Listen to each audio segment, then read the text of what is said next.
2 రోజుల నుంచి ప్రయత్నిస్తున్నా వీడియోకి వాయిస్ ఓవర్ ఇద్దామని చెప్పేసని కొంచెం ట్రై చేసిన తర్వాత అబ్బో! నాకే చాలా ఘోరంగా ఉంది వినడానికి. ఇంకా మా వాళ్ళు వింటే భయపడతారేమో అని చెప్పేసని మళ్ళీ ఇచ్చిన వాయిస్ ఓవర్ అంతా డిలీట్ చేసేస్తున్నాను.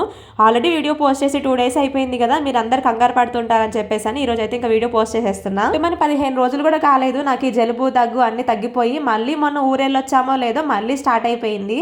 అసలు గొంతయితే రావట్లేదబ్బా ఎంత ప్రయత్నించినా. అక్కడికి డైలీ వేడి నీళ్ళు తాగుతూనే ఉన్నాను. జలుబుకి, దగ్గుకి, జ్వరానికి మందులు కూడా వేసుకుంటూనే ఉన్నాను.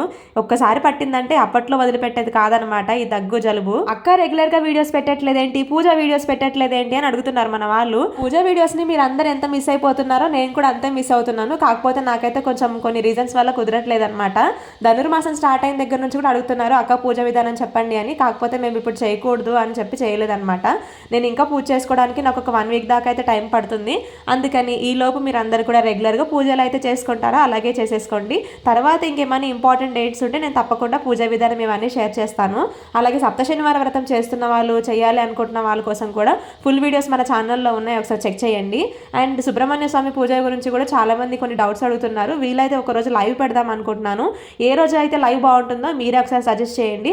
లైవ్లో మీకున్న డౌట్స్ అన్ని క్లియర్ చేస్తాను నేను. మీరందరూ కూడా కామెంట్ సెక్షన్లో చెప్పండి ఏ రోజు ఏ టైంకి లైవ్ అయితే బాగుంటుంది అనేదని. సో తప్పకుండా ఒక లైవ్ అయితే ప్లాన్ చేస్తాను. వీడియో నచ్చితే మాత్రం లైక్ చేసి ఛానల్ని సబ్స్క్రైబ్ చేసుకోండి ప్లీజ్.